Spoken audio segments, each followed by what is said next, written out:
Hi guys and welcome to my YouTube channel. This is Amen and I am very happy to create audiobooks for you. First, I should say that if you like my videos, please like and subscribe my channel. Thank you so much. Now let's go to the world of Animal Farm again. Chapter 2. 3 nights later, old Major died peacefully in his sleep. His body was buried at the foot of the orchard. This was early in March. During the next 3 months, there was much secret activity. Major's speech had given to the more intelligent animals on the farm a completely new outlook on life. They didn't know when the rebellion predicted by Major would take place. They had no reason for thinking that it would be within their own lifetime, but they saw clearly that it was their duty to prepare for it. The work of teaching and organizing the others fell naturally upon the pigs, who were generally recognized as being the cleverest of the animals. Preeminent among the pigs were 2 young boars named Snowball and Napoleon, whom Mr. Jones was breeding up for sale. Napoleon was a large, rather fierce-looking Berkshire boar, the only Berkshire on the farm. Not much of a talker, but with the reputation for getting his own way. Snowball was a more vivacious pig than Napoleon, quicker in speech and more inventive, but was not considered to have the same depth of character. All the other male pigs on the farm were porkers. The best known among them was a small fat pig named Squealer, with very round cheeks, twinkling eyes, nimble movements, and a shrill voice. He was brilliant talker, and when he was arguing some difficult points, he had a way of skipping from side to side and whisking his tail, which was somehow very persuasive. The others said of Squealer that he could turn black into white. These 3 had elaborated old Major's teachings into a complete system of thought, to which they gave the name of animalism. Several nights a week after Mr. Jones was asleep, they held secret meetings in the barn and expounded the principles of animalism to the others. At the beginning, they met with much stupidity and apathy. Some of the animals talked of the duty of loyalty to Mr. Jones, whom they referred to as master, or made elementary remarks such as Mr. Jones feeds us. If he had gone, we should starve to death. Others asked such questions as why should we care what happened after we are dead? Or this rebellion is to happen anyway. What difference does it make whether we work for it or not? And the pigs had great difficulty in making them see that this was contrary to the spirit of animalism. The stupidest questions of all were asked by Molly, the white mare. The very first question she asked Snowball was, will there still be sugar after the rebellion? No, said Snowball firmly. We have no means of making sugar on this farm. Besides, you don't need sugar. You will have all the oats and hay you want. And shall I still be allowed to wear ribbons in my mane? Asked Molly. Comrade, said Snowball, those ribbons that you are so devoted to are the badge of slavery. Can you not understand that liberty is worth more than ribbons? Molly agreed, but she didn't sound very convinced. The pigs had an even harder struggle to counteract the lies put away by Moses, the tame raven. Moses, who was Mr. Jones' special pet, was a spy and a tale bearer, but he was also a clever talker. He claimed to know of the existence of a mysterious country called Sugar Candy Mountain, to which all animals went when they died. It was situated somewhere up in the sky, a little distance beyond the clouds, Moses said. In Sugar Candy Mountain, it was Sunday 7 days a week.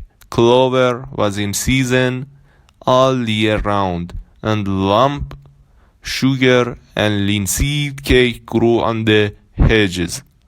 The animals hated Moses because he told tales and didn't work, but some of them believed in Sugar Candy Mountain, and the pigs had to argue very hard to persuade them that there was no such place.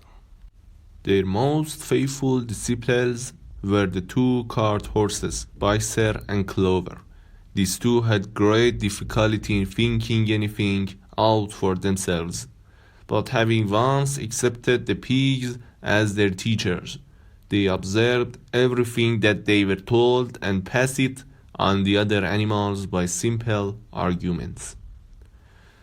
They were unfailing in their attendance at the secret meeting in the barn, and led the singing of Beasts of England, with which the meeting always ended. Now, as it turned out, the rebellion was achieved much earlier and more easily than anyone had accepted. In past years, Mr. Jones, although a hard master, had been a capable farmer, but of late he had fallen on evil days. He had become much disheartened after losing money in a lawsuit, and had taken to drinking more than was good for him. For whole days at a time he would lounge in his Windsor chair in the kitchen, reading the newspapers, drinking, and occasionally feeding Moses on crusts of bread soaked in beer. His men were idle and dishonest. The fields were full of weeds, the buildings wanted roofing, the hedges were neglected, and the animals were underfed. June came and the hay was almost ready for cutting. On Midsummer's, which was a Saturday, Mr. Jones went into Willingdon and got so drunk at the Red Lion that he didn't come back till midday on Sunday. The man had milked the cows in the early morning and then had gone out rabbiting without bothering to feed the animals. When Mr. Jones got back, he immediately went to sleep on the drawing room sofa with the news of the world over his face, so that when evening came, the animals were still unfed. At last, they could stand it no longer. One of the cows broke in the door of the store shed with her horn, and all the animals began to help themselves from the beans. It was just then that Mr. Jones woke up. The next moment, he and his 4 men were in the store shed with whips in their hands, lashing out in all directions. This was more than the hungry animals could bear. With one accord, though nothing of the kind had been planned beforehand, they flung themselves upon their tormentors. Jones and his men suddenly found themselves being butted and kicked from all sides. The situation was quite out of their control. They had never seen animals behave like this before. and the sudden uprising of creatures whom they were used to thrashing and maltering just as they chose, frightened them almost out of their wits. After only a moment or two, they gave up trying to defend themselves and took to their heels. A minute later, all 5 of them were in full flight down the cart track that led to the main road, with the animals pursuing them in triumph. Mrs. Jones looked out of the bedroom window, saw what was happening, so hurriedly flung a few possessions into a carpet bag and slipped out of the farm by another way. Moses sprang off his perch and flapped after her, croaking loudly. Meanwhile, the animals had chased Jones and his men out onto the road and slammed the 5-barred gate behind them. And so, almost before they knew what was happening, the rebellion had been successfully carried through. Jones was expelled and the manor farm was theirs. For the first few minutes, the animals could hardly believe in their good fortune. Their first act was to gallop in a body right round the boundaries of the farm, as though they made quite sure that no human being was hiding anywhere upon it. Then they raced back to the farm buildings to wipe out of the last traces of Jones' hated region. The harness room at the end of the stable was broken open. The beads, the nose rings, the dog chains, the cruel knives with which Mr. Jones had been used to castrate the pigs and lambs were all flying down the well. The reins, the halters, the blinkers, the degrading nosebags were thrown onto the rubbish fire which was burning in the yard. So were the whips. All the animals capered with joy when they saw the whips going up on flames. Snowball also threw onto the fire the ribbons with which the horses' manes and tails had usually been decorated on market days. Ribbons, he said, should be considered as clothes, which are the mark of the human being. All animals should go naked. When Boxer heard this, he fetched the small straw hat which he wore in summer to keep the flies out of his ears, and flung it on the fire with the rest. In a very little while, the animals had destroyed everything that reminded them of Mr. Jones, not alone, then led them back to the store shed and served out of a double ration of corn to everybody, with 2 biscuits for each dog. Then they sang Beasts of England from end to end 7 times running, and after that they settled down for the night and slept as they had never slept before.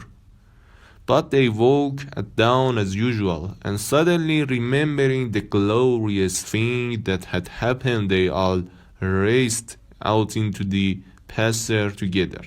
A little way down the pasture there was a knoll that commanded a view of most of the farm. The animals rushed to the top of it and gazed round them in the clear morning light. Yes, it was theirs. Everything that they could see was theirs.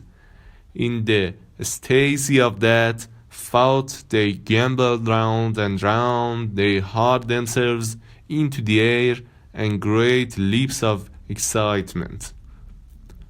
They rolled in the dew. They cropped mouthfuls of the sweet summer grass. They kicked up clothes of the black earth and snuffed its rich scents.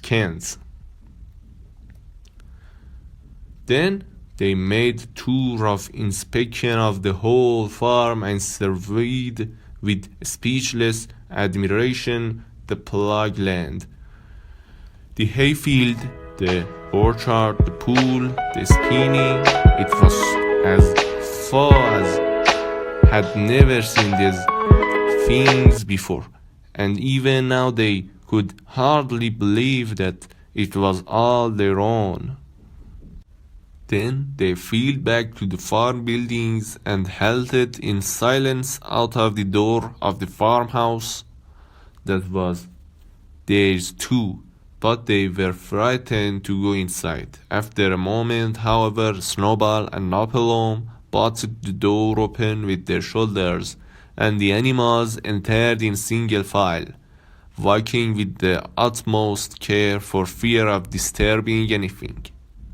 They tiptoed from room to room, afraid to speak above a whisper and gazing with a kind of awe at the unbelievable luxury at the beds with their feather mattresses, the looking glasses, the horsehair sofa, the Brussels carpet, the lithograph of Queen Victoria over the drawing room mantelpiece.